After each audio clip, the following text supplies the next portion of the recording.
அஸ்ஸலாமு அலைக்கும். சஹருக்கான ரெசிபி தான். மட்டன் நெஞ்செலும்பு சூப் ரெடி பண்ணிக்கலாம்னு சொல்லிட்டு குக்கரில் பார்த்தீங்கன்னா ஒரு 5-6 விசில் விட்டு நல்லா குலைவாக வேக வச்சு எடுத்து வச்சுருக்கேன். குக்கரில் பார்த்தீங்கன்னா ஒரு 4 ஸ்பூன் அளவுக்கு ஆயிலும் சேர்த்துட்டு பட்டை, கிராம்பு, ஏலக்காய் சேர்த்துக்கலாம். 2 பல்லாரி வெங்காயம் நல்லா ஸ்லைஸாக கட் பண்ணி சேர்த்து வெங்காயம் நல்லா வதங்கணும். வதங்கினதுக்கு அப்புறம் ஒரு 1½ ஸ்பூன் அளவுக்கு இஞ்சி பூண்டு பேஸ்ட்டும் சேர்த்து நல்லா பச்சை வாசனை போகிற அளவுக்கு வதங்கணும். வதங்கினதுக்கப்புறம் தேவைக்கேற்ற உப்பும் சேர்த்துக்கலாம்.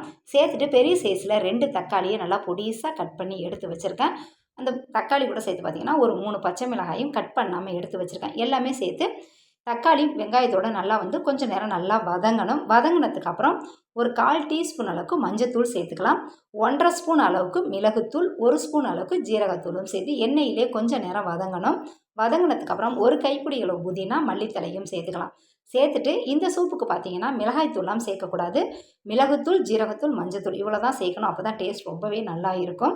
இப்போ சேர்த்ததுக்கப்புறம் வேக வச்சு எடுத்து வச்சுருக்க கறியும் சேர்த்துட்டு இந்த மசாலாவோட ஒரு 5 நிமிஷம் 10 நிமிஷம் நல்லா வேக வச்சுக்கலாம். வெந்ததுக்கப்புறம் நமக்கு எந்த அளவுக்கு தண்ணி வேணுமோ தண்ணியும் சேர்த்து நல்லா ஒரு மூடி போட்டு ஒரு 10 நிமிஷம் 15 நிமிஷத்துக்கு நம்ம வேக வச்சுட்டு அப்படியே நம்ம ஸ்டவ் ஆஃப் பண்ணோம்னா அருமையான டேஸ்ட்டில் இந்த சூப்பும் ரெடி ஆகிடும். நீங்களும் கண்டிப்பாக ட்ரை பண்ணுங்கள். இதுக்கு சைட் டிஷ்ஷுன்னு பார்த்தீங்கன்னா எதுவுமே எடுத்துக்கல.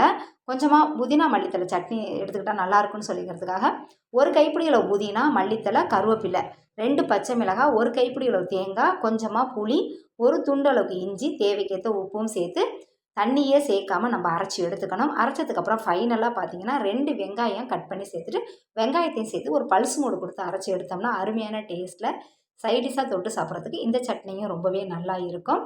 என்னோடய சேனலில் பார்த்தீங்கன்னா லாங் வீடியோவும் கொடுத்துக்கிட்டு இருக்கேன், ஷார்ட் வீடியோவும் கொடுத்துக்கிட்டு இருக்கேன்.